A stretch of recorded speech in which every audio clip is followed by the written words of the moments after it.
മലയാള cinema പ്രവർത്തകൻ, ഇടത് സഹയാത്രികൻ, മുൻ ഇടത് MLA-യുമായിരുന്ന PT കുഞ്ഞുമുഹമ്മദിനെതിരെ ഹോട്ടൽ മുറിയിൽ വെച്ചു ലൈംഗിക അതിക്രമം നടത്തി എന്ന് പരാതി ഉന്നയിച്ച ആശ ആച്ചി ജോസഫ് പറയുന്നത് നിങ്ങളൊന്ന് കേട്ടു നോക്കൂ.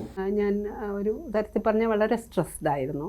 അതിനുശേഷം ഏകദേശം ഒരു 10-15 ദിവസത്തോളം ഞാൻ ജോലി ചെയ്യുന്ന സ്ഥലത്ത് കുറേ ദിവസം പോകാതെ ഇരിക്കുകയും അതുപോലെ. ഇതാണോ നമ്മുടെ നാട്ടിലെ സ്ത്രീ സുരക്ഷ?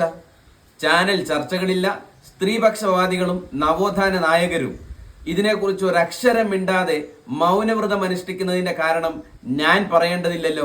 ഈ കഴിഞ്ഞ നവംബർ 6-നാണ് കേസിനാസ്പദമായ സംഭവം നടക്കുന്നത്. നവംബർ 24-ന് തന്നെ മുഖ്യമന്ത്രിക്ക് പരാതിയും നൽകിയിട്ടുണ്ട്. തുടർന്ന് കേസിൽ യാതൊരു നടപടിയും വരാതിരുന്നത് കൊണ്ട് അതിജീവിതയുടെ ഈ വിഷയം മാധ്യമങ്ങളിൽ വാർത്തയായി വന്നപ്പോൾ മാത്രമാണ് ഡിസംബർ 8-ാം തീയതി പോലീസ് FIR ഇടാൻ പോലും തയ്യാറായത്. FIR ഇടാൻ ഒരുപാട് വൈകിക്കുകയും അതിനിടയിൽ അതിജീവിതയെ സ്വാധീനിക്കാനും ഭീഷണിപ്പെടുത്താനും ഒരുപാട് ഇടനിലക്കാരുണ്ടായി എന്നതും ഞെട്ടിപ്പിക്കുന്നതാണ്. നിർബന്ധിതമായി FIR ഇട്ടെങ്കിലും ഇയാൾക്ക് കോടതി ജാമ്യം അനുവദിക്കുകയും ചെയ്തു.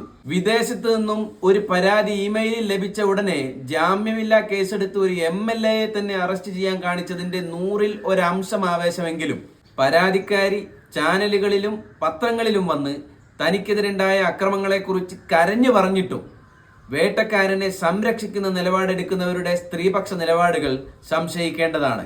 സ്ത്രീകൾ ഇരകളാക്കപ്പെടുന്ന കേസുകളിൽ രാഷ്ട്രീയം നോക്കി മാത്രം ഇടപെടുന്നവരുടെ യഥാർത്ഥ ഉദ്ദേശം സ്ത്രീ സംരക്ഷണമാണോ അതോ രാഷ്ട്രീയ ലാഭമാണോ എന്നുള്ളത് ബോധമുള്ള ഏതൊരാൾക്കും തിരിച്ചറിയാനാവുന്നതാണ്.